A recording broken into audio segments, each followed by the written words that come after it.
comment qu'on est dans la joie, que c'est une joie d'être dans la présence du Seigneur. On pouvait être ailleurs, on pouvait être même couché sur un lit d'hôpital ou n'être même plus de ce monde, mais le Seigneur nous a permis d'être ici ce matin.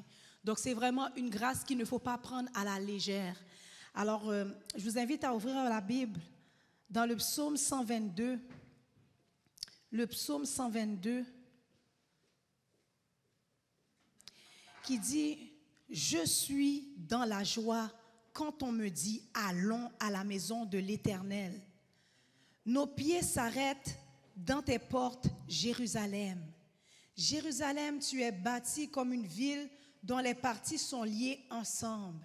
C'est là que montent les tribus de l'Éternel, selon la loi d'Israël, pour louer le nom de l'Éternel, car là sont les trônes pour la justice, les trônes de la maison de David. Demandez la paix de Jérusalem, que ceux qui t'aiment jouissent du repos, que la paix soit dans tes murs et la tranquillité dans tes palais. À cause de mes frères et de mes amis, je désire la paix dans ton sein. À cause de la maison de l'Éternel, notre Dieu, je fais des vœux pour ton bonheur. Alléluia. On va se lever. Le Seigneur veut notre paix. Est-ce que vous le croyez? Dieu veut que tu sois en paix dans ton cœur, dans ton esprit. Et ce matin, je veux vraiment que chacun d'entre nous, nous puissions se disposer à recevoir cette paix, à recevoir ce que le Seigneur veut nous donner, à recevoir ce que le Seigneur a en provision pour nous. Et cette provision se donne dans la paix, se reçoit dans la paix. Donc on va prier que notre cœur et notre esprit soient en paix ce matin pour recevoir du Seigneur. Des fois, le Seigneur veut nous parler, mais on est tellement contrarié par des choses qu'on a de la misère à entrevoir la voix du Seigneur ou recevoir ce qu'il a à nous donner. Mais la parole de Dieu nous dit, c'est dans la paix. Reçois la paix. La paix. Alors, nous prions que vraiment que nous puissions être dans cette paix-là. Priez que le Seigneur dispose votre cœur et votre esprit en paix. Et nous allons prier pour les autres requêtes de prière parce que je crois que ce matin, c'est quelque chose de charnière. L'enseignement qui va être donné va être un enseignement qui va ouvrir les yeux de plusieurs, un enseignement qui va donner au peuple de Dieu davantage de discernement pour discerner les ruses de l'ennemi, pour que nous ne puissions pas, en tant qu'Église, en tant que peuple de Dieu, se soumettre à ces ruses de l'ennemi. Donc, je pense que le Seigneur veut nous parler ce matin, mais nous devons être disposés. Amen. Nous devons être disposés. Amen. Yeah. Donc, nous allons prier ensemble que la paix de Dieu puisse gouverner nos pensées, puisse gouverner nos cœurs, pour qu'on puisse recevoir ce que le Seigneur veut nous dire, ce que le Seigneur veut faire dans nos âmes ce matin. Prions ensemble. Gloire à ton nom, Seigneur Jésus. Nous te rendons gloire, Seigneur. Nous bénissons ton nom, Seigneur, pour le Dieu d'amour que tu es, Seigneur Dieu. Nous glorifions ton nom, Seigneur Dieu, pour le Dieu de magnificence que tu es, Seigneur, pour le Dieu fidèle, Père, que tu es, Seigneur, pour le Dieu d'amour que tu es, pour le Dieu de fidélité que tu es. Nous bénissons ton nom, nous te rendons gloire, Seigneur Jésus. Reçois toute l'honneur, reçois toute la louange, éternel Dieu. Reçois, Seigneur Jésus, notre cœur ce matin. Merci, Seigneur, pour ta présence. Éternel Dieu, merci pour ta présence ce matin. Nous savons que tu es là. Nous savons que ta présence est là. Ta présence nous inonde dans le nom puissant de Jésus. Père éternel, tu nous dis allons. Nous sommes dans la joie lorsque on nous dit allons dans la maison de l'Éternel. Et tu désires notre paix. Seigneur, lorsque nous sommes dans ta maison, Seigneur Jésus, lorsque nous demeurons dans ta présence, tu désires notre paix. Père éternel, dans le nom de Jésus, je prie que cette paix est commensurable. Cette paix, Seigneur Dieu, qui surpasse toute intelligence, qui garde nos cœurs et nos pensées en Jésus-Christ, soit celle qui gouverne nos pensées, soit celle qui gouverne notre esprit, soit celle qui gouverne notre corps, au nom de Jésus, afin que nous puissions être prêts à recevoir ce qui vient de toi. Dans le nom de Jésus, je prie que cette paix se matérialise, que cette paix se manifeste maintenant, au nom de Jésus, au nom de Jésus. Tout ce que l'ennemi essaie d'envoyer pour troubler vos pensées, nous les réduisons à néant au nom de Jésus. Nous les brisons dans le nom de Jésus. Toute pensée de trouble, toute pensée d'inquiétude, nous les brisons dans le nom de Jésus. Et nous appelons la paix de Christ à venir gouverner notre esprit maintenant. Au nom de Jésus, au nom de Jésus, que nous puissions être à l'écoute de ta voix, non pas à l'écoute des troubles, non pas à l'écoute des inquiétudes, mais à l'écoute de ta voix. Seigneur, ta parole nous dit dans Jean 10 que je suis le bon berger et que mes brebis entendent ma voix. Père éternel, fais entendre ta voix, que tes brebis entendent ta voix, que nous puissions entendre ta voix ce matin, au nom de Jésus, sans distorsion, au nom puissant de Jésus. Merci d'avance, Seigneur, pour cette paix. Gloire à ton nom, Seigneur Jésus. Et nous savons, Seigneur, que ce matin, tu vas parler à notre cœur, au nom de Jésus, parce que tu as un enseignement à nous donner, à nous délivrer, Seigneur Jésus. Un enseignement, Seigneur, pour changer nos vies. Un enseignement pour accorder davantage de discernement à ton peuple. Alléluia. Que nous puissions avoir cette soif ce matin de vouloir plus de toi, plus de Jésus, plus de discernement du Saint-Esprit, plus de sages décisions dans nos vies. Au nom puissant de Jésus. Alléluia, alléluia. Peuple de Dieu, nous allons prier maintenant pour le discernement du Saint-Esprit.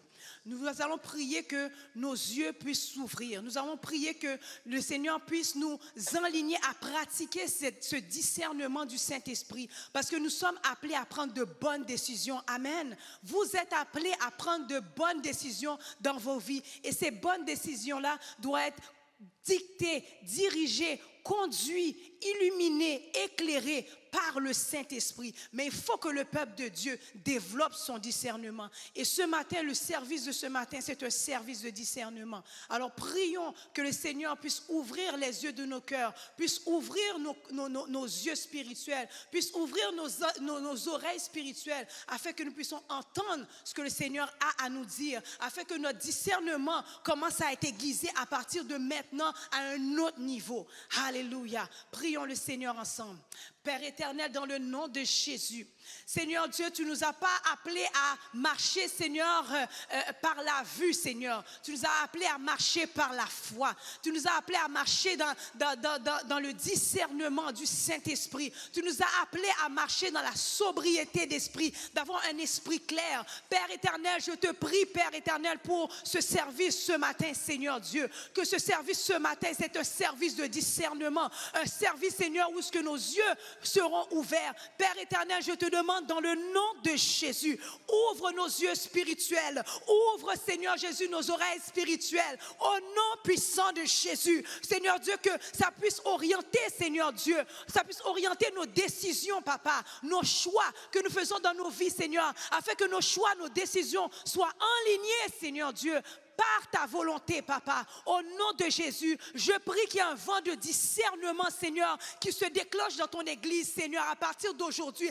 à un autre niveau, Papa. Au nom de Jésus, j'appelle, Seigneur, le discernement du Saint-Esprit sur ton peuple. Seigneur Dieu, je te demande, Père éternel, que nous puissions, Seigneur, avoir, Seigneur Jésus, voir, Seigneur, toutes les ruses du diable, Seigneur, afin que nous ne puissions pas, Seigneur, te laisser séduire, Seigneur Dieu, et que nous ne puissions pas tomber sous le joug de l'ennemi, mais Seigneur Dieu, que nous puissions marcher dans la victoire, parce que tu as déjà, Seigneur, remporté cette victoire à la croix, et tu nous appelles au nom de Jésus à rester dans cette victoire. Mais nous devons, Papa, avoir des yeux ouverts. Nous devons, Seigneur Jésus-Christ, avoir des oreilles ouvertes, les oreilles spirituelles pour entendre ta voix, pour, Seigneur, t'écouter, Papa, avoir les yeux pour voir, Seigneur Jésus, qu'est-ce qui se cache derrière le monde naturel, Seigneur Dieu, avoir le discernement spirituel, Papa. Seigneur Jésus, que nous puissions, Seigneur, marcher dans une nouvelle dimension avec toi, une nouvelle dimension de grâce, une nouvelle dimension de révélation, au nom puissant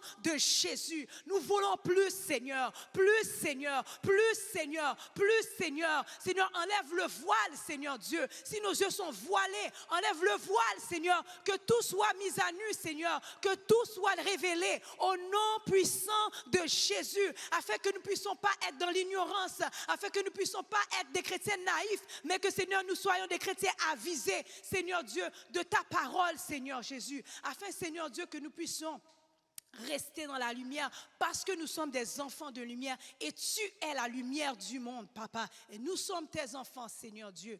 Merci d'avance, Seigneur. Dispose notre cœur à t'adorer ce matin. Dispose notre cœur à te donner tout ce matin parce que tu mérites tout, Seigneur Dieu. Car tu as tout donné à la croix pour nous, Seigneur Jésus. Tu as tout donné, tu n'as rien retenu pour nous par rapport à nous, Seigneur. Tu as tout donné. Et ce matin, nous voulons tout te donner également par reconnaissance et par amour pour toi. Permets, Seigneur Dieu, que lorsque nous allons commencer à chanter ta gloire, Seigneur, que l'atmosphère change, que nous puissions te donner nos cœurs, Seigneur, te donner, Seigneur, toute notre louange, afin que tu puisses venir siéger dans ces louanges et que tu puisses venir nous parler, Seigneur Jésus, dans cette louange, au nom puissant de Jésus. Amen, amen. Est-ce que vous pouvez acclamer le Seigneur? Ah, tu peux faire mieux que ça, acclame le Seigneur. Alléluia. Amen.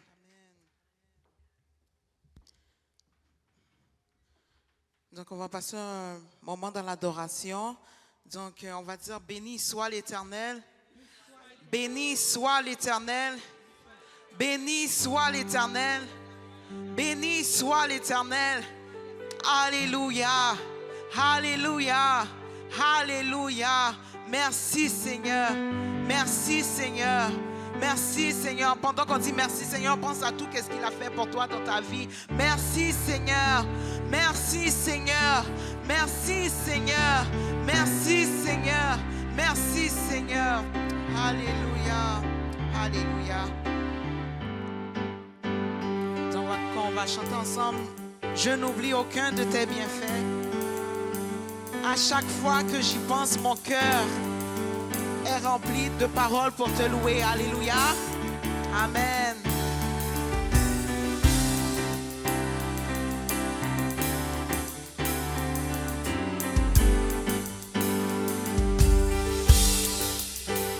Je n'oublie aucun de tes bienfaits. À chaque fois que j'y pense, mon cœur est rempli de paroles pour te louer. De paroles pour te louer. Je n'oublie aucun de tes bienfaits. à chaque fois J'y pense, mon cœur est rempli de paroles pour te louer. De paroles pour te louer. de paroles pour te louer. Je n'oublie aucun de tes bienfaits. Je n'oublie aucun de tes bienfaits. Oui, à chaque fois J'y pense, mon cœur est rempli de paroles pour te louer. De paroles pour te louer. Et quand tout va mal, oh mon âme, pourquoi t'as battu? Même au milieu de la tempête, il est là. Quand tout va mal, oh mon âme, pourquoi t'as battu? même au milieu de la tempête, il est là. Moi je le louerai encore. Moi je le louerai encore. Oh mon âme, bénis l'Éternel. Oh mon âme, oh mon âme, bénis l'Éternel. N'oublie aucun de ses bienfaits. Oh mon âme, bénis l'Éternel. Bénis l'Éternel, Oh mon âme, bénis l'Éternel. oh mon Bénis l'Éternel. Je n'oublie aucun de ses bienfaits. Je n'oublie aucun de ses bienfaits. Car à chaque fois que j'y pense, mon cœur est rempli Moi j'y pense, mon cœur est rempli de paroles pour te louer. paroles pour te louer. De paroles pour te louer. De paroles pour te louer. Non, je n'oublie aucun de tes bienfaits, Seigneur. Je n'oublie aucun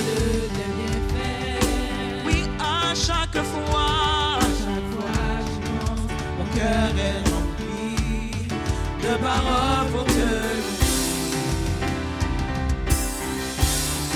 De paroles pour te louer. Et quand tout va mal, Quand tout va mal, oh mon âme, pourquoi t'as battu?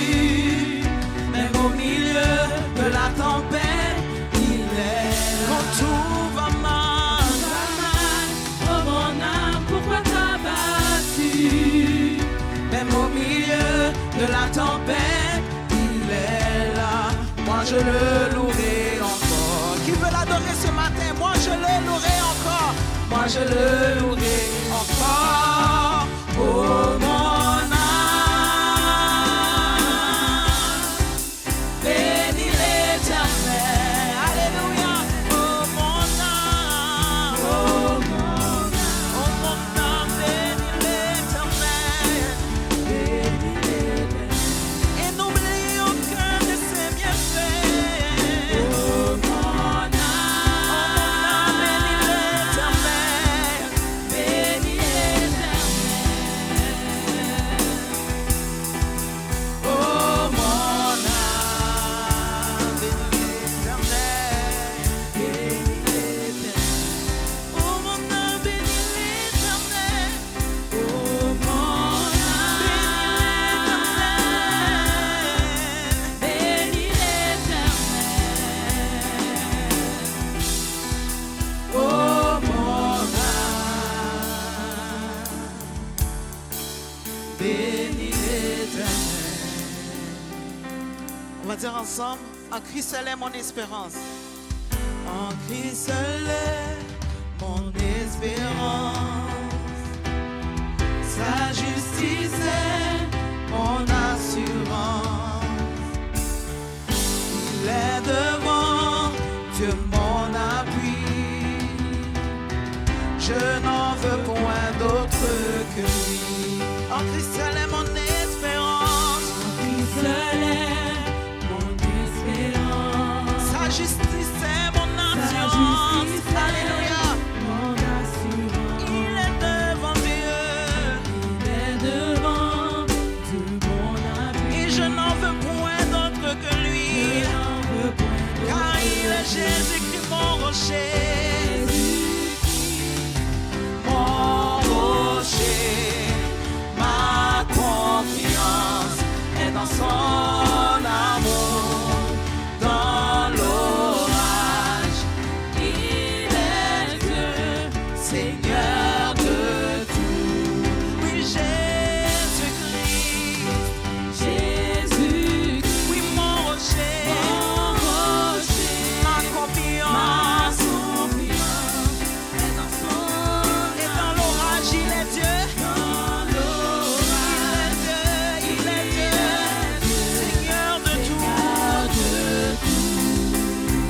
Et lorsque sur moi s'abat l'orage, lorsque sur moi s'abat l'orage, sa gloire anime mon courage. sa gloire arrive, le bon courage. Quand tout faiblit autour, Tout faiblit autour de moi. sa présence se soutient. Présence se soutient. Oh oui, lorsque sur moi s'abat l'orage, Lorsque sur moi s'abat l'orage. sa gloire anime mon courage.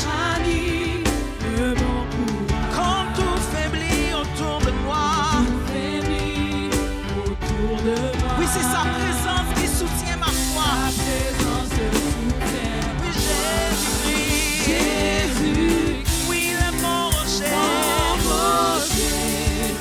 Ma confiance est dans son amour. Dans l'orage, Il est Dieu, Seigneur de tout. oh oui, Jésus-Christ.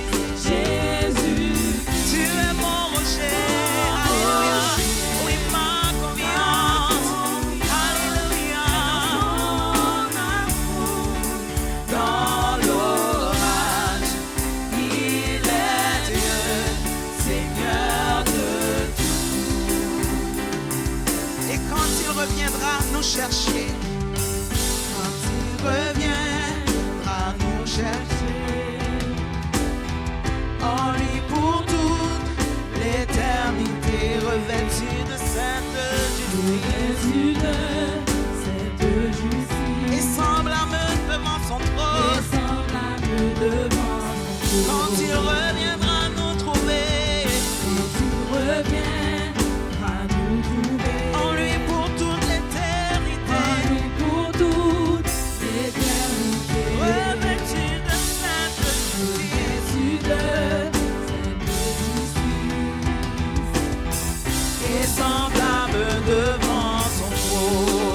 Jésus-Christ, mon rocher, ma confiance est dans son amour, dans l'orage, il est Dieu, Seigneur de tout.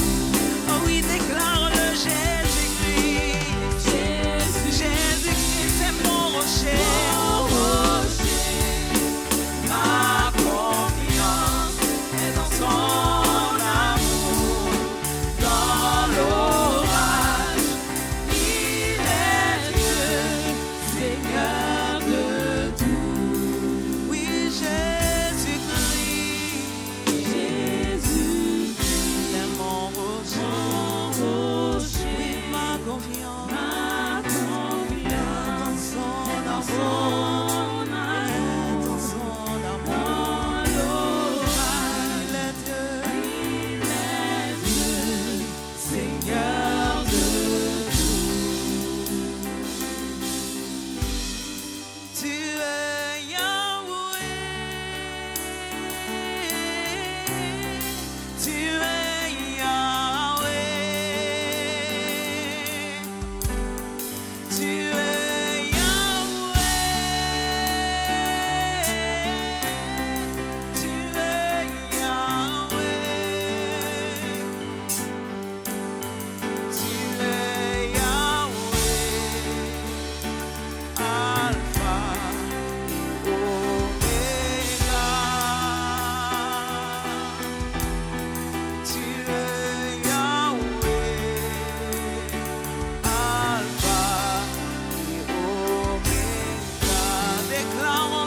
Ton cœur à recevoir le Saint-Esprit. Tu es Yahweh.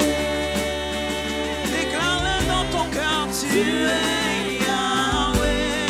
Tu es Yahweh. Alléluia.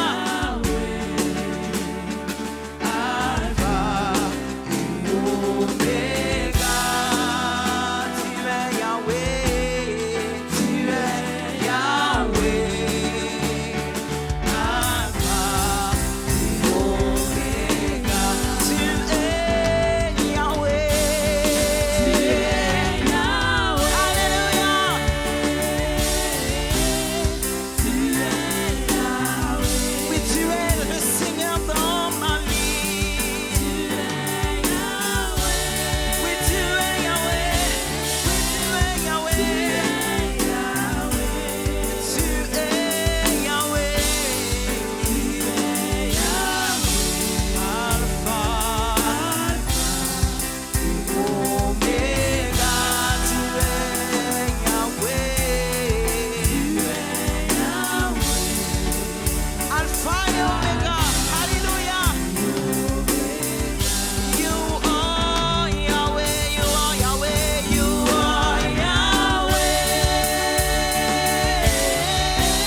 Alléluia, tu es Dieu, tu es Seigneur, tu es le seul vrai Dieu, Seigneur.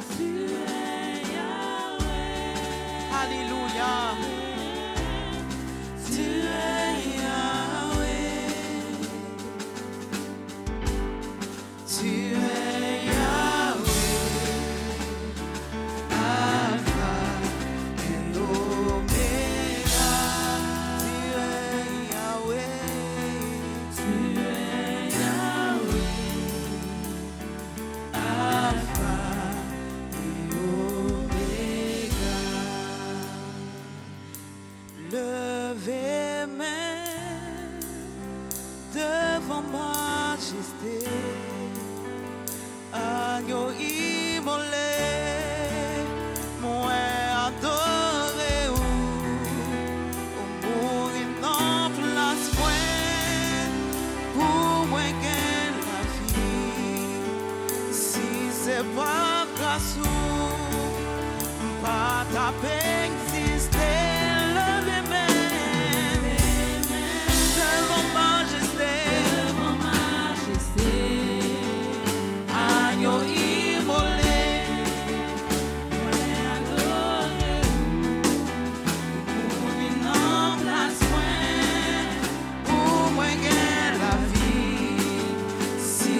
Pas grâce ou pas ta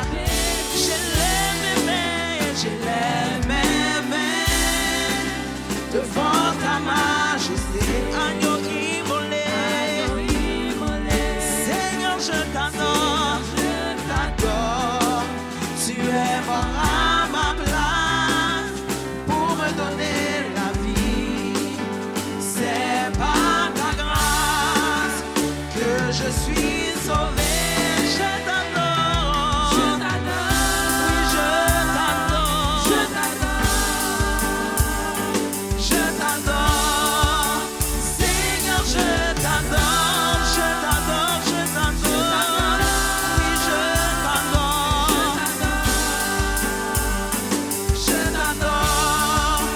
Seigneur, je m'adorer, oui, m'adorer, alléluia, à tout que moi, à tout que moi, oui, m'adorer, Seigneur, oui, m'adorer, alléluia, m'adorer, Seigneur, m'adorer,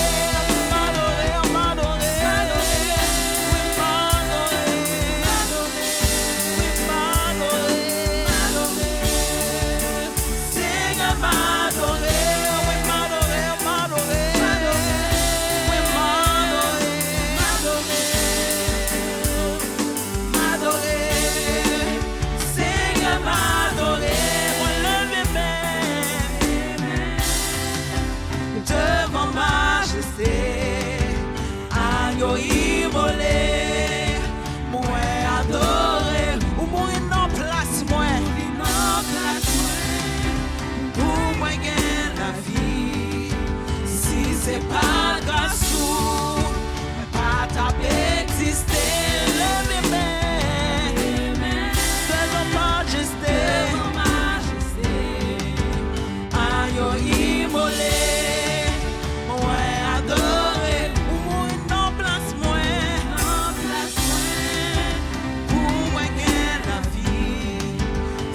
C'est pas grâce ou pas ta paix exister, oui, m'adorer,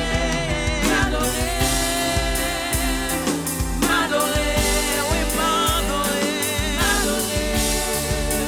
Seigneur, m'adorer, oui, m'adorer, Seigneur, m'adorer.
secondes pour élever le nom du Seigneur, pour l'adorer, pour lui remettre toute la gloire.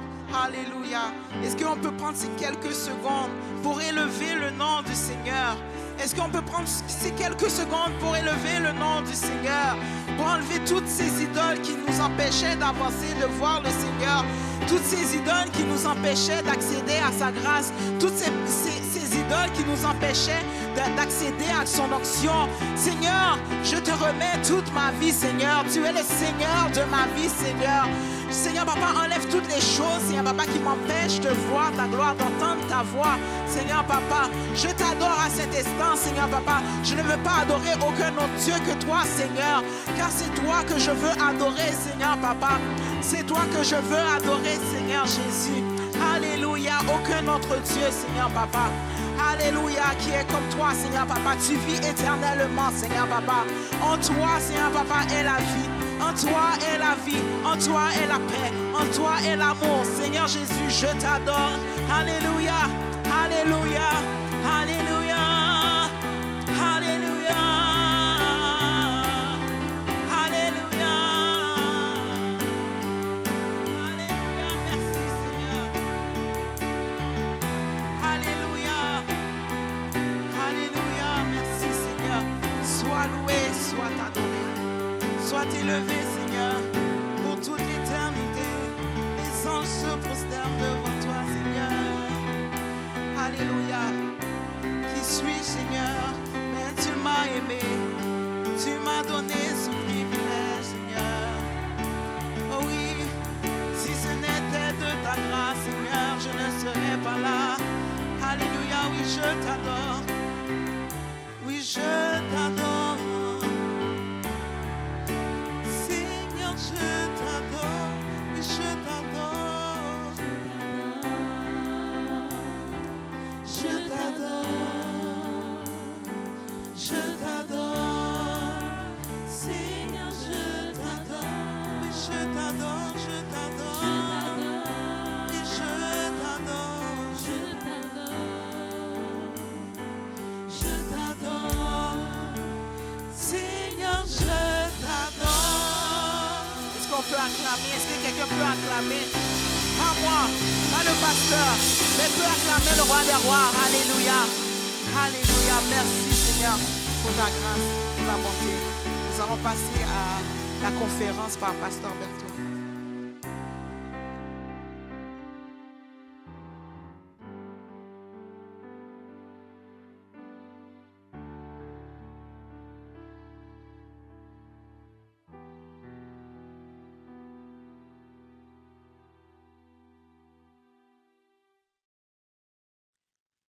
Pouvons-nous acclamer le Seigneur encore une fois?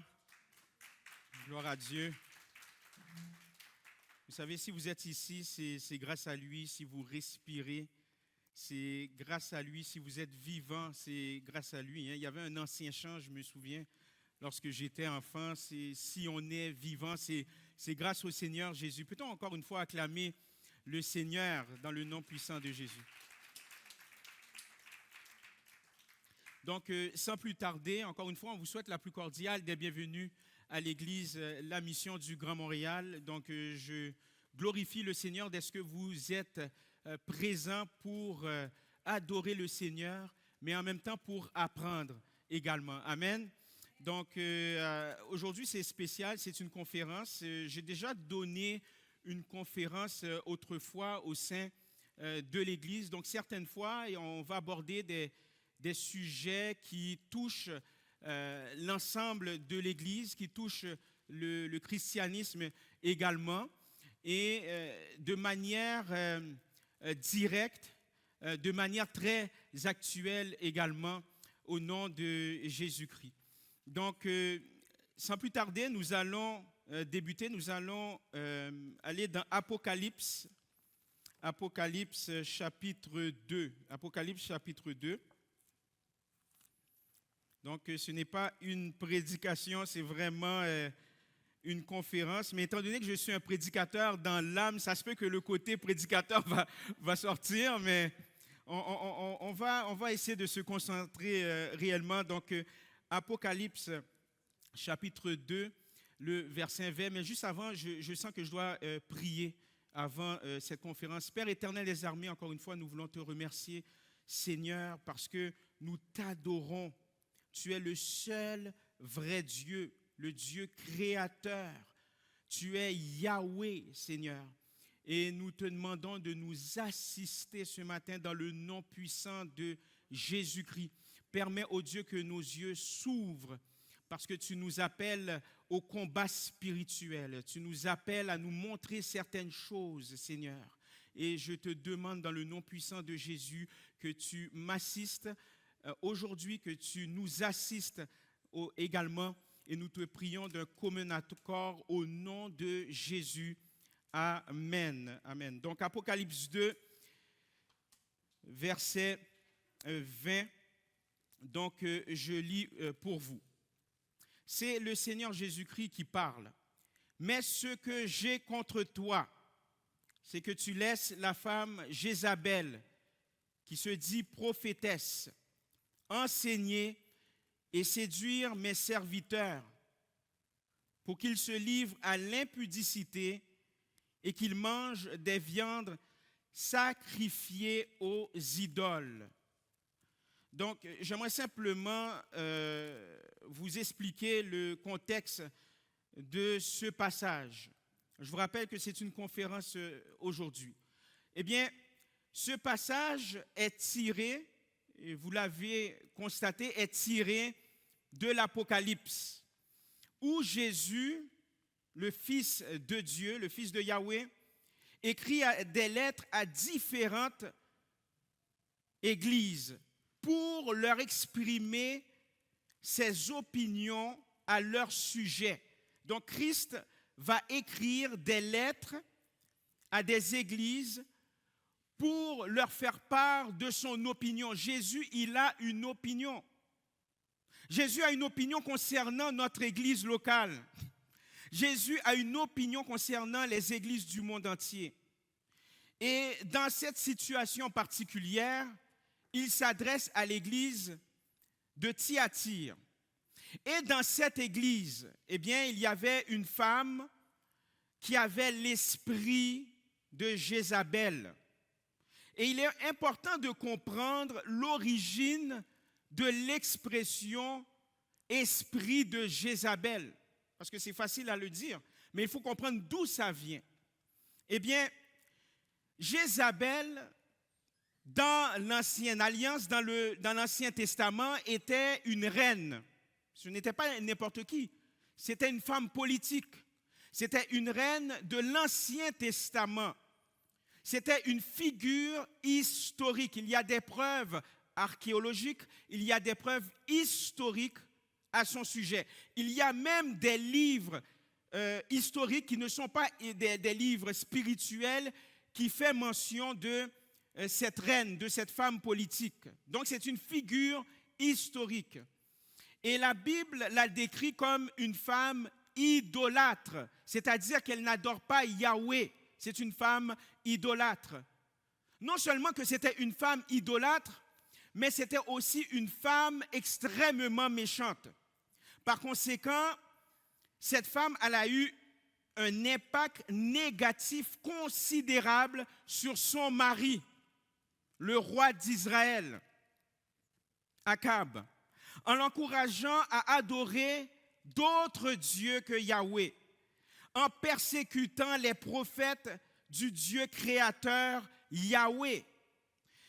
Et maintenant, lorsqu'on prend le temps de saisir la personne de Jézabel, mais d'où ça vient cette méchanceté? D'où ça vient cette haine envers Yahweh, envers les prophètes de l'Éternel? Pourquoi Jézabel est si diabolique? Eh bien, Jézabel était la fille d'Ed-Baal. Le nom d'Ed-Baal veut dire avec Baal. Je vais vous expliquer. Avec Baal. Donc, c'était la fille d'Ed-Baal. Son père s'appelait Ed-Baal. Son père était un homme politique. Son père, c'était le roi des Sidoniens. Sidoniens, c'est une région, c'est un peuple qui vit dans la région de Sidon, une région au Proche-Orient. Eh bien, son père, il est devenu roi en faisant un coup d'État. Est-ce que vous êtes là? Il est devenu roi, pas de manière légitime, en faisant un coup d'État auprès d'un roi qui s'appelait Phélès. Mais le père de Jézabel n'était pas uniquement un homme politique. Ce n'était pas uniquement un homme politique, ce n'était pas uniquement un roi. Il était également un prêtre. Il était, on appelle ça le prêtre d'Astarté. Okay? Astarté, excusez-moi. Astarté, c'est un esprit, c'est un mauvais esprit. C'est une démone du Proche-Orient. Okay? Et cette démone, eh bien, a une signification. C'était la déesse, on s'entend une fausse déesse, c'était la déesse, ou du moins le symbole de la guerre. Okay? C'était le symbole de la guerre, c'était également le symbole de la sexualité dépravée, c'était aussi le symbole du pouvoir royal. Ça va? Donc, Astarté, c'est un esprit astral. Okay? C'est un esprit dans l'air. Donc, il était prêtre d'Astarté. Cela veut dire qu'il était un sorcier. Il n'était pas uniquement un roi, mais il était également un sorcier. Et dans le monde des esprits, l'esprit d'Astarté est associé à l'esprit de Baal. L'esprit de Baal, eh bien, c'est un mauvais esprit diabolique qui signifie Seigneur, qui signifie mari, tout simplement. Donc, les adorateurs de ces mauvais esprits ont interprété que l'esprit d'Astarté ainsi que l'esprit de Baal étaient mariés parce qu'ils sont associés. Donc, c'était un mariage. Donc, voilà pourquoi que certains érudits, certains profanes vont dire que Baal signifie également mari.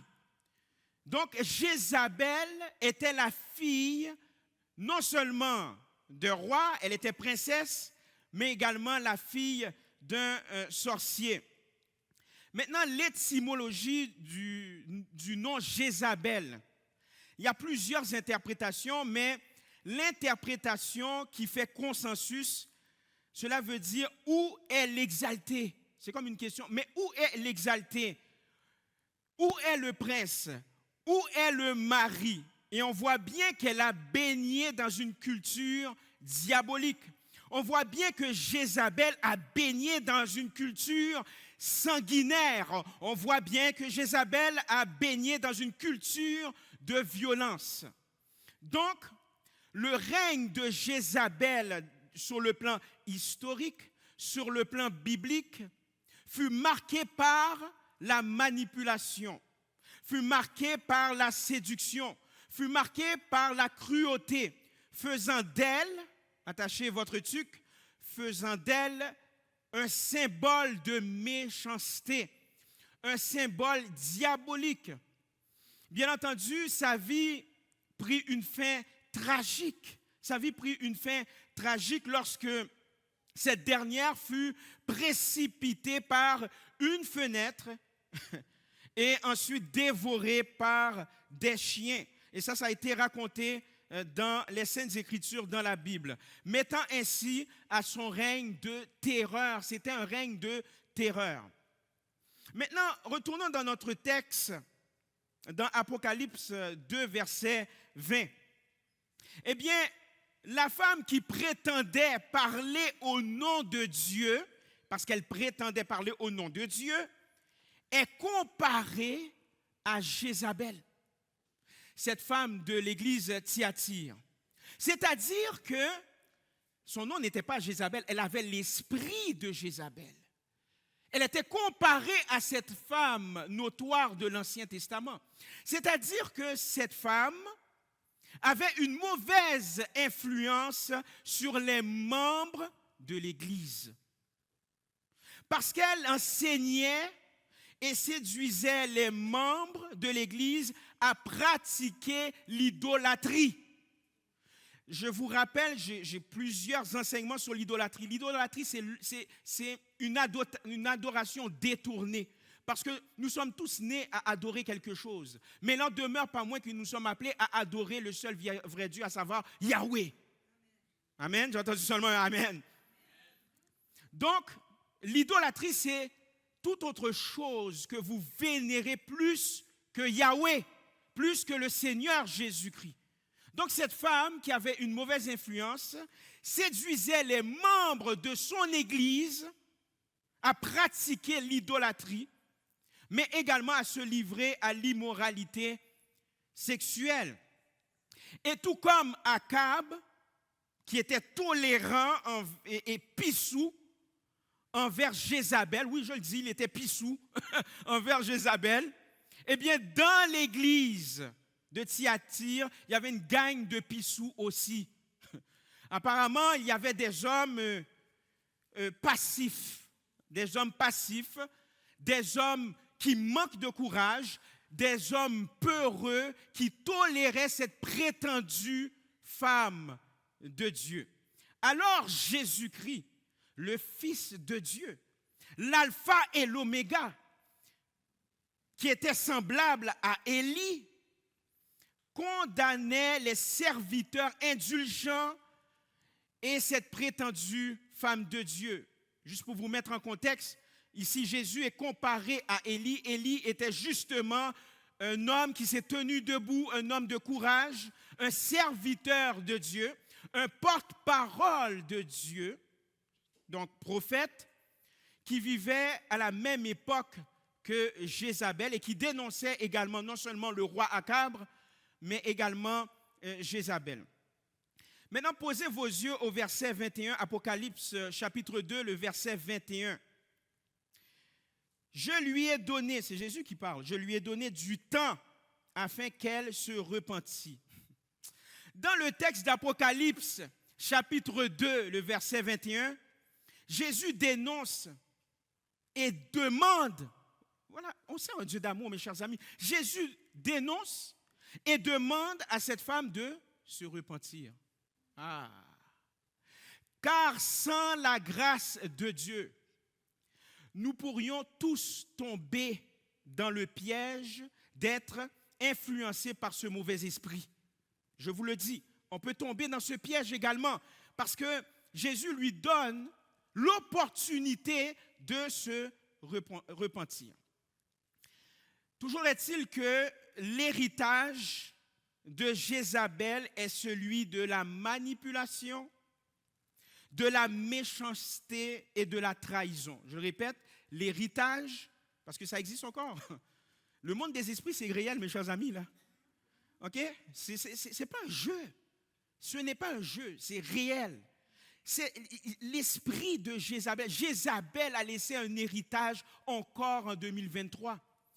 Et c'est l'héritage de la manipulation, mes chers amis, c'est l'héritage de la méchanceté et de la séduction. Malheureusement, son héritage est toujours à l'œuvre aujourd'hui et dans n'importe quel milieu. Ce n'est pas uniquement à l'église, c'est dans n'importe quel milieu. Ça peut être aussi dans le milieu professionnel, dans le milieu du travail. Ça peut être également dans les familles. Ça peut être également à l'école. C'est dans n'importe quel milieu. Église, milieu de travail, famille, école, peu importe, dans n'importe quel milieu, ce mauvais esprit, cette influence sévit encore aujourd'hui. Alors, je vais vous démontrer, parce qu'il y a plusieurs signes. Pendant que je travaillais, je travaille sur cette conférence depuis plus de 2 semaines, mes chers amis. J'ai noté une vingtaine de signes. Mais je me suis dit, je ne sais pas, j'ai prié et puis je sentais que l'Esprit de Dieu m'a dit, écoute, je vais te donner 12 signes clairs. 12 signes clairs indiquant que vous avez affaire à quelqu'un qui a l'esprit de Jézabel. Ça va? 12 signes clairs que vous avez affaire à quelqu'un qui a l'esprit de Jézabel. Je vais même dire quelque chose. Vous allez voir les 12 signes. S'il y a même 10 sur 12, vous avez affaire avec quelqu'un qui a l'esprit de Jézabel. 10 sur 12. OK? Donc, l'objectif de cette conférence, c'est de reconnaître cet esprit dans votre propre vie. Lorsque vous allez regarder les signes, est-ce que j'ai ces signes-là dans ma propre vie? Ça, c'est l'objectif. Deuxième objectif, vous allez peut-être constater que non, ça ne me correspond pas, mais il y a un autre objectif aussi. On parle du discernement spirituel. Eh bien, c'est aussi de reconnaître s'il y a ce mauvais esprit aussi, cette mauvaise influence aussi dans votre entourage et de savoir comment y faire face. Ce n'est pas simplement voir les signes, mais maintenant, quels sont les outils pour y faire face? Et j'aimerais vous dire ceci, je parle à ceux et celles qui sont peut-être influencés par ce mauvais esprit. Si vous êtes influencé par cet esprit, il y a un moyen de s'en sortir. OK? Il y a un moyen de s'en sortir. On vient de le lire dans Apocalypse chapitre 2, verset 21. Jésus lui a donné l'opportunité de se repentir, mais cette femme, elle a refusé. Donc l'invitation de Jésus est encore là. OK? Il y a un moyen de s'en sortir parce qu'avec Jésus, il n'est jamais trop tard. On vit dans une culture d'annulation, cancel culture. La moindre erreur, c'est trop tard pour vous. Mais dans l'évangile de Jésus, il n'est pas trop tard. Il n'est pas trop tard. Et j'aimerais préciser, et ça c'est très important, j'aimerais préciser que l'esprit de Jézabel ne touche pas uniquement les femmes. Attention là, on parle d'esprit. Ça ne touche pas uniquement des femmes, ça touche des hommes aussi. Les hommes peuvent être influencés par ce mauvais esprit. On est dans le monde des esprits, mes chers amis. Okay? Les hommes peuvent être influencés par l'esprit de Jézabel, voire même possédés par ce mauvais esprit. Lorsque vous êtes né de nouveau, lorsque vous croyez au Seigneur Jésus-Christ, il est impossible que vous soyez possédé. Mais malencontreusement, vous pouvez être influencé. Ce n'est pas pareil. Un jour, je ferai une étude biblique spéciale sur ça. Quelle est la différence entre être possédé d'un mauvais esprit et influencé par un mauvais esprit? Donc, je vous dirais que, je vais prendre un terme qui est très populaire de nos jours. L'esprit de Jézabel, c'est comme une personne toxique. C'est comme une personne toxique qui veut toujours avoir le dernier mot. Cette personne vous manipule. Cette personne vous fait croire que c'est vous le problème. Ça va? Cette personne vous fait croire que c'est vous le problème. Et cette personne aime semer la zizanie. Zizanie veut dire chicane.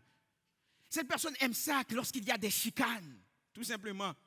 Et l'esprit de Jézabel est arrogant.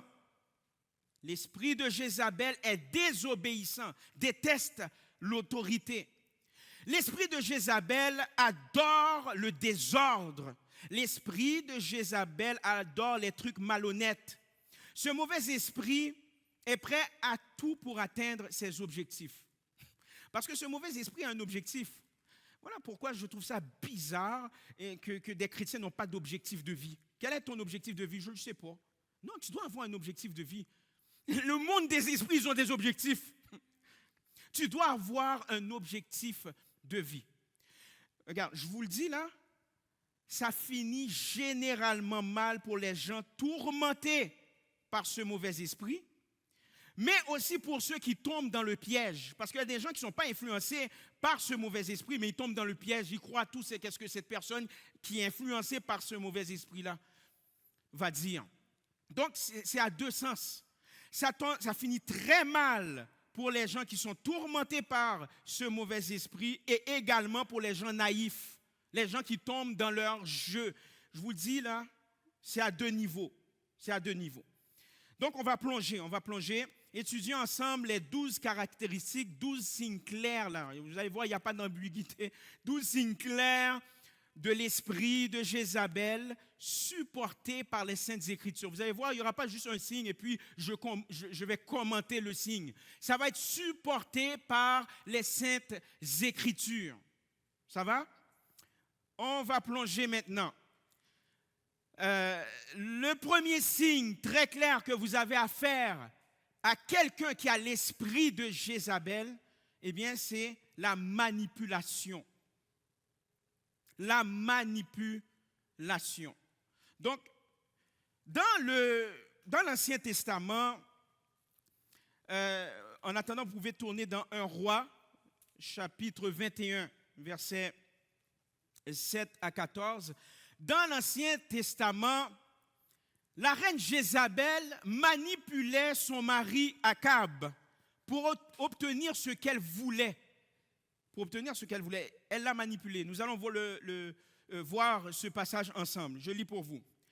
Alors Jézabel, sa femme, lui dit, « Est-ce bien toi maintenant qui exerces la souveraineté sur Israël ?» N'oubliez pas, Akab, c'était le roi d'Israël.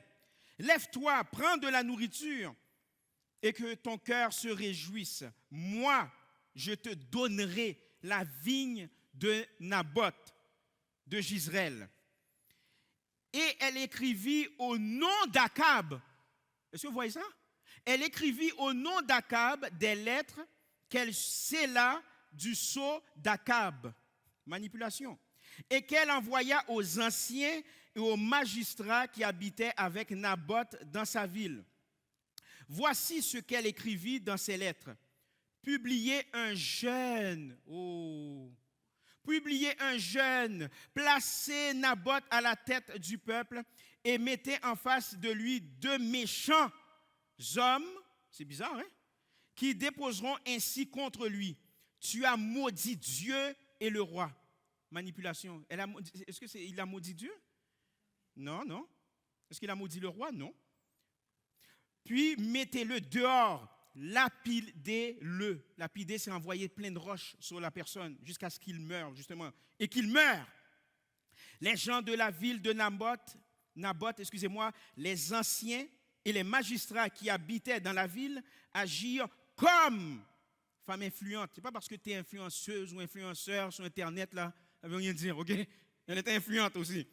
Agir comme Jézabel le leur avait fait dire, d'après ce qui était écrit dans les lettres qu'elle leur avait envoyées. Ils publièrent un jeûne et ils placèrent Naboth à la tête du peuple. Les 2 méchants hommes vinrent se mettre en face de lui, et ces méchants hommes déposèrent ainsi devant le peuple contre Naboth. Naboth a maudit Dieu et le roi, puis ils le menèrent hors de la ville. Ils le lapidèrent et il mourut. Et ils envoyèrent dire à Jézabel, Naboth a été lapidé et il est mort.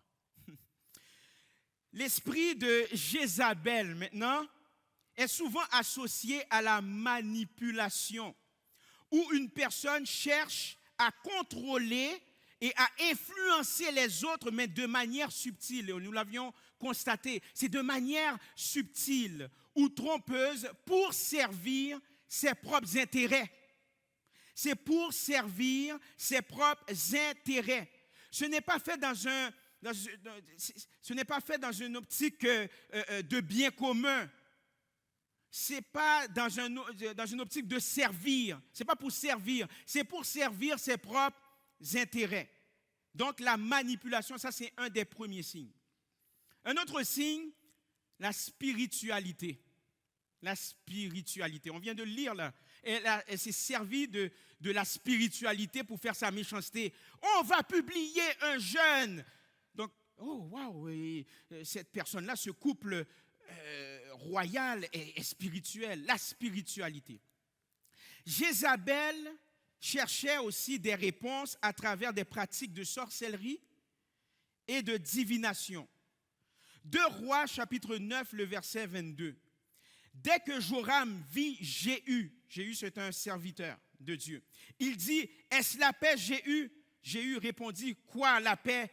Tant que durent les prostitutions de Jézabel, ta mère, et la multitude de ses sortilèges.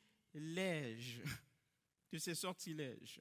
Donc la personne influencée ou possédée par l'esprit de Jézabel, tenez-vous bien, est très spirituelle. Est très spirituelle. Mais pourquoi? Il y a un objectif. Cette personne est très spirituelle pour tromper ceux qui ont l'esprit de discernement. OK? C'est pour tromper ceux qui ont l'esprit de discernement. Et vous allez constater que cette personne va souvent dire « Dieu m'a dit ». Effectivement, j'ai entendu des mots. Oui, certaines fois, Dieu va dire, je le dis certaines fois, oui, Dieu m'a dit. Mais cette personne-là, c'est constamment, un homme ou une femme, Dieu m'a dit, Dieu m'a dit, Dieu m'a dit ci, Dieu m'a dit ça. C'est toujours Dieu m'a dit au lieu de, je pense que Dieu m'a dit ceci. Il est probable que, oui, certaines fois, nous pouvons recevoir de Dieu. Mais cette personne, c'est à outrance, c'est constamment Dieu m'a dit, mais dans le but de vous manipuler. Certaines fois, cette personne qui est très spirituelle va souvent dire, vous savez, cette personne-là est une victime, hein, et va dire, il faut prier pour cette personne. Cette personne, elle est perdue. Il faut prier, il faut absolument prier pour cette personne. Cette personne est perdue. Il faut jeûner pour cette personne perdue. Donc, c'est une personne qui a l'apparence de spiritualité. De spiritualité. Donc, quelqu'un qui a l'esprit de Jézabel est forcément très spirituel. Troisième signe, contrôlant, domination. Jézabel, vous savez, Jézabel, la reine, est obsédée. On parle d'obsession. C'est une obsession, c'est mental, c'est spirituel. Elle est obsédée par le contrôle, voyez-vous? Elle est obsédée par l'autorité. Par ailleurs, Jézabel encourage son mari, le roi Akab, à comploter. On a vu le texte, à comploter pour acquérir la vigne de Naboth, mais par des moyens trompeurs, ce qui finit par conduire à la mort injuste de Naboth. Vous n'avez pas remarqué dans le texte que Jézabel a tenu une réunion secrète? Elle a tenu une réunion secrète avec son mari. Elle a tenu une réunion secrète. On l'avait vu dans 1 Roi, chapitre 21, les versets 7 à 14. Je vais vous dire ceci. Okay, je ne vais pas mettre de gants blancs. Je vais vous dire ceci parce qu'on est appelé à prêcher la vérité. L'esprit de Jézabel est souvent associé à quelqu'un qui peut chercher à dominer et à contrôler les autres, souvent de manière autoritaire. C'est souvent de manière autoritaire. C'est souvent de manière oppressive. Vous sentez l'oppression. C'est souvent de manière oppressive. Notamment, cette personne, quand je dis personne, homme ou femme, va tenir des réunions secrètes derrière le dos d'un individu. Derrière le dos d'un individu, derrière le dos d'une autorité. Et cette personne-là le fait dans sa tête, elle porte le chapeau de sauver la veuve et de l'orphelin. Je vais vous dire un exemple. Dans le milieu du travail, dans un milieu de travail non syndiqué, la personne ayant l'esprit de Jézabel va créer un groupe secret pour comploter contre le patron. Ça peut être un groupe physique.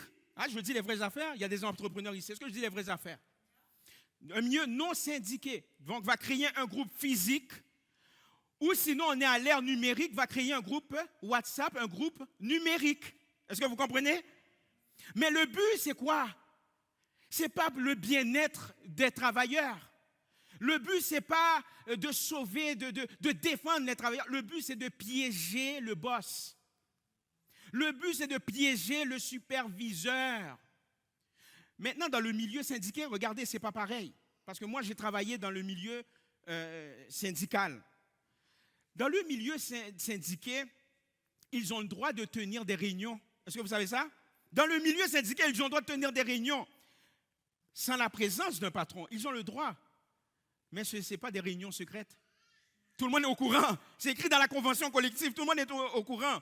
Il y a même une disposition stipulant que ces gens-là ont le droit de tenir des réunions. Et le but, ce n'est pas de piéger le patron dans le milieu syndical. Jamais. C'est de représenter les intérêts collectifs des travailleurs. C'est de se battre pour des conditions justes.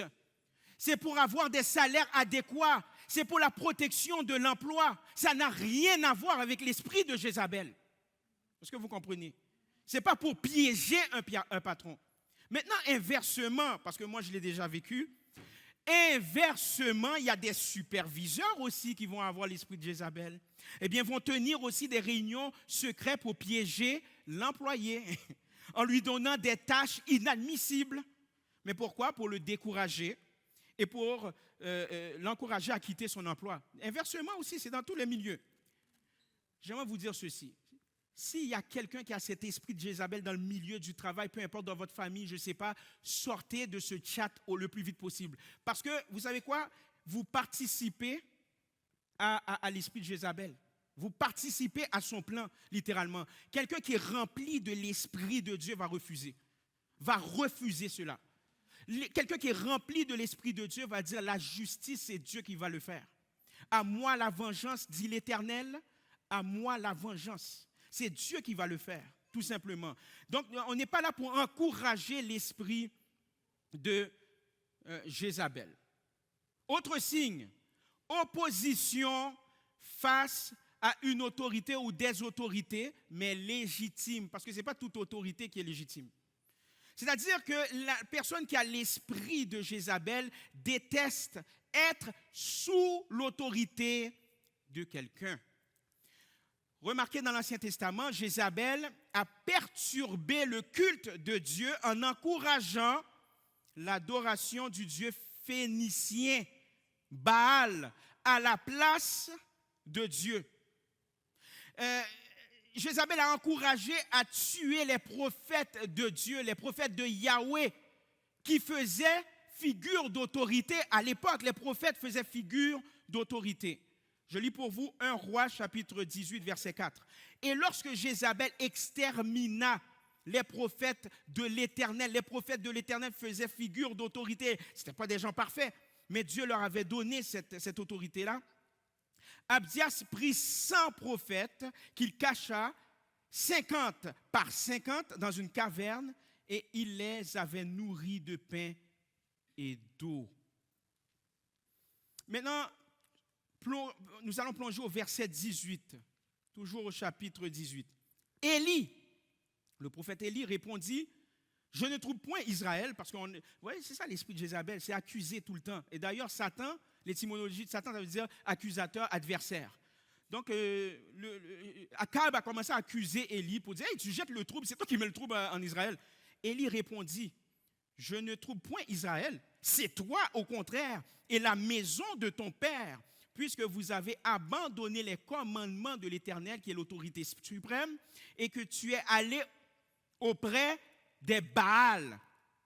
La personne ayant l'esprit de Jézabel est en opposition à une autorité, c'est-à-dire s'oppose aux décisions, s'oppose aux directives, s'oppose aux actions émanant de cette autorité-là. Elle veut être, parce que quand la personne s'oppose, c'est parce qu'en réalité, elle veut être la personne qui prend les décisions. Est-ce que vous comprenez qu'est-ce que j'essaie de dire? Elle veut être la personne qui prend les décisions. Et souvent, cette personne-là, elle est en mode fuite. Cette personne-là, lorsque l'autorité vient de Dieu, eh bien, la personne va être en mode fuite. Et vous allez remarquer que leur vie c'est parsemé d'instabilité. Partout, instabilité relationnelle. Change d'église constamment, à chaque 3 ans, change d'église. Change d'emploi constamment, change de conjoint constamment. C'est une vie d'instabilité, Et si c'est une femme, parce que l'esprit de Jézabel peut toucher autant les hommes que les femmes, et si c'est une femme, vous allez constater ceci, parce que le but c'est d'ouvrir ses yeux. Jamais vous aurez cru qu'elle a un mari. Jamais vous aurez cru qu'elle a un mari. Ah, tu as un mari, je ne savais pas. Jamais vous aurez cru. Pourquoi? Parce que cette personne-là agit sans être mariée. Est-ce que vous comprenez? Cette personne-là agit sans être mariée.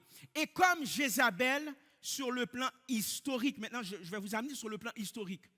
Vous savez que son mariage, ce n'était pas un mariage d'amour, là. Son mariage est un mariage politique.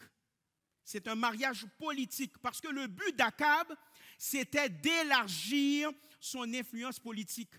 Lorsque Akab était le roi d'Israël, a voulu se marier avec Jézabel, c'était un mariage politique pour élargir son pouvoir, tout simplement, pour élargir son influence politique. Et vous savez quoi? Les historiens vont qualifier de ce mariage comme étant un coup diplomatique. Comme étant un coup diplomatique. Parce qu'il n'y avait pas d'amour là-dedans, là. Okay? Il n'y avait pas de chéri, de sweet doudou, là. C'est pas ça. C'était vraiment un mariage politique. On voit encore la manipulation, encore une fois. Même le mariage a été basé, fondé sur la manipulation, sur des trucs politiques, etc. C'était un mariage politique. Et ce passage aussi fait référence au prophète Élie, nous l'avions vu, qui a défié les prophètes de Baal pour prouver la puissance de Dieu. Pour prouver la puissance de Dieu. Donc on le constate ici, opposition face à une autorité légitime. Autre signe, le mot refus. Vous allez voir, parce que le but c'est de savoir, est-ce que dans mon entourage il y a quelqu'un comme ça? Le mot refus est un terme qui suscite la controverse. Le mot refus, juste dire non, ça suscite la controverse. Oh, on a une crise cardiaque. 1 Roi chapitre 21, on va voir ça, c'est supporté par les Saintes Écritures. 1 Roi chapitre 21, versets 5 à 7. Jézabel, sa femme, vint auprès de lui et lui dit, pourquoi as-tu l'esprit triste et ne manges-tu point? Elle parle à son mari. Il lui répondit, j'ai parlé à Naboth de Jezreel. Je lui ai dit, cède-moi ta vigne pour de l'argent. Ou si tu le veux, si tu veux, je te donnerai une autre vigne à la place. Mais il a dit, je ne te donnerai pas ma vigne. Alors Jézabel, sa femme, lui dit, est-ce bien toi maintenant qui exerces la souveraineté sur Israël? Lève-toi, prends de la nourriture et que ton cœur se réjouisse. Moi, je te donnerai la vigne de Naboth de Jezreel. Akab désire la vigne de Naboth, mais Naboth refuse de la lui vendre. Maintenant, ce qui le rend triste, Akab va être triste, et non seulement Akab va être triste, si vous lisez le contexte, vous allez voir que Akab, non seulement il est triste, mais il est en colère aussi. Maintenant, Jézabel, sa femme, voyant cela, réagit à la déception d'Akab en élaborant un plan pour obtenir la vigne de Naboth. Je vais vous dire quelque chose, c'est normal en passant, c'est normal d'être contrarié lorsqu'on nous refuse quelque chose. Moi je ne suis pas heureux là, quand on me dit non. Est-ce que vous êtes là? C'est normal, on est des êtres humains. Ok, c'est normal. Il n'y a personne qui aime se faire refuser quoi que ce soit.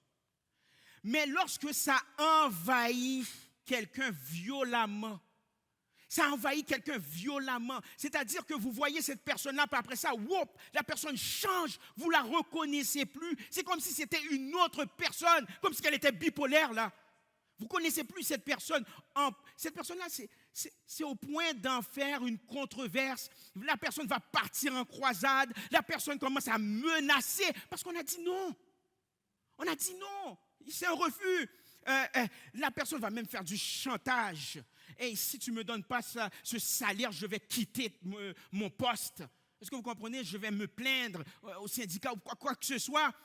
Eh bien, vous avez affaire à quelqu'un qui a l'esprit de Jézabel.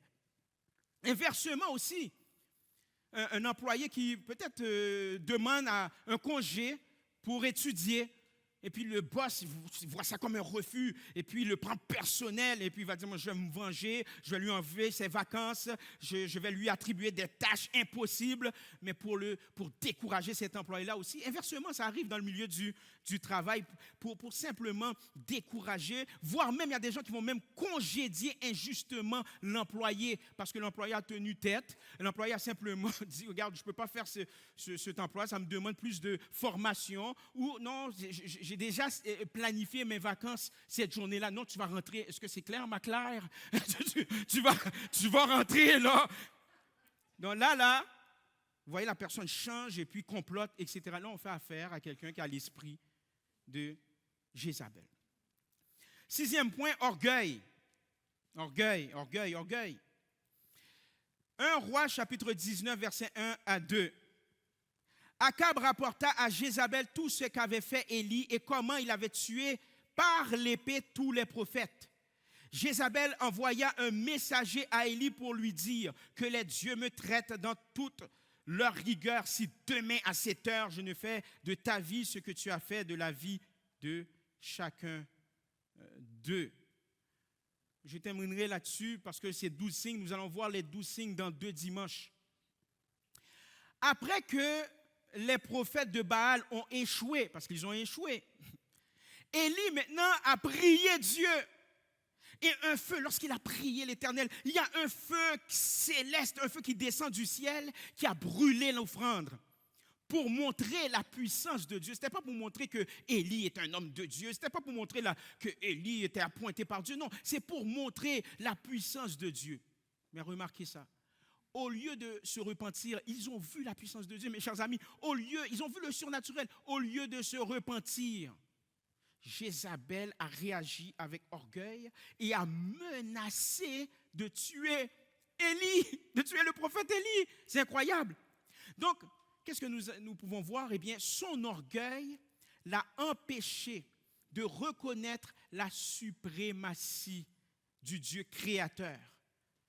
Non seulement ça, son orgueil l'a même empêché de voir qu'elle doit cesser d'adorer Baal, une idole. Donc l'orgueil excessif est une caractéristique fréquemment attribuée à l'esprit de Jézabel. Cela se manifeste par un sens de supériorité, on se sent supérieur devant les gens, ou bien un mépris envers les autres, un mépris envers les autres. Donc nous allons nous arrêter à 6 aujourd'hui. La semaine prochaine, il y a un conférencier qui va venir, c'est un évangéliste, qui connaît réellement le monde des esprits et qui va continuer cette conférence, l'esprit de Jézabel, comment discerner l'esprit de Jézabel. Et le dimanche suivant, je vais continuer avec les 6 autres signes, parce que nous sommes appelés à discerner le surnaturel. Qui aimerait discerner le surnaturel de Dieu? On est appelé à discerner le surnaturel de Dieu. Soyez bénis et nous allons continuer dans les prochains dimanches dans le nom puissant de Jésus. Soyez encouragés par cette conférence au nom de Jésus. Amen. Maintenant, nous allons terminer en prière avec les offrandes. Vous avez la possibilité de donner par virement Interac. Je vois les faces des gens, ils disent on aimerait ça continuer, mais on a des impératifs au sujet de l'horaire. Voilà pourquoi il faut prier pour le local, mes chers amis. Aïe, aïe, aïe. Voilà pourquoi il faut prier pour le local. Donc, vous pouvez donner par virement Interac, l'église, la mission @gmail.com, le mot de passe mission en minuscule. Ne vous inquiétez pas, on va continuer encore cette conférence pendant 2 dimanches réellement, parce que on doit connaître aussi le surnaturel de Dieu. On doit connaître le monde des esprits. On doit s'armer pour le combat spirituel. Et vous allez voir au cours des prochains dimanches, il va même avoir des pratiques aussi.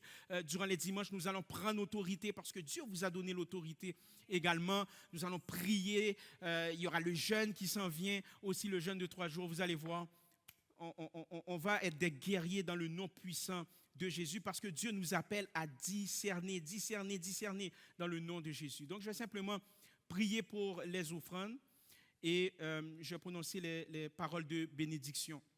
Père éternel, merci infiniment pour les offrandes, Seigneur Dieu, car ces offrandes servent à te louer, servent à te glorifier, Seigneur Dieu Tout-Puissant. Et je prie que tu bénis, Seigneur, ceux et celles qui vont donner pour ton œuvre. Seigneur Dieu, tu appelles cette église, Seigneur Dieu, à être puissante. Tu appelles cette église à croître sur le plan spirituel. Nous voulons les vraies choses. Tu appelles cette église à croître sur le plan numérique également, parce que tu désires qu'on fasse plus de disciples. Pas pour avoir plein de monde, pour montrer que nous sommes une grande église. Non, nous voulons faire plus de disciples dans le nom de Jésus. Je prie également pour la protection spirituelle sur tes membres, sur ceux et celles qui visionnent cette conférence dans le nom de Jésus. Je brise toute attaque spirituelle contre tes enfants dans le nom puissant de Jésus. Je prends autorité. Tout esprit de Jézabel n'a aucun effet sur nos vies, aucun effet sur notre argent, sur nos finances, aucun effet sur nos relations, aucun effet sur l'Église, aucun effet sur nos futures promotions au travail, au nom de Jésus, aucun effet sur nos études, au nom puissant de Jésus. Au nom de Jésus, nous te prions ici. Amen et Amen.